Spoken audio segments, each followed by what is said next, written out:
Ito po ang isa sa mga bagay na dapat po nating malaman kapag tayo po ay nagpapalit ng gear oil ng ating mga motor. Kapag ang ating Honda Click o Honda Beat na sinalinan po ng gear oil ay umaapaw yung langis pagkatapos po nating lagyan ng gear oil, huwag po ninyo agad tatakpan.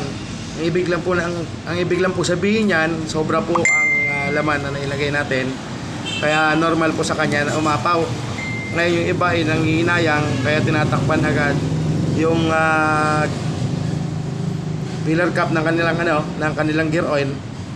Dapat ay hindi pala, kasi sobra po yun at pwede pong mag-leak yan dito sa loob ng inyong panggilid, yung oil seal po niya. Diyan lalabas yung sobrang gear oil.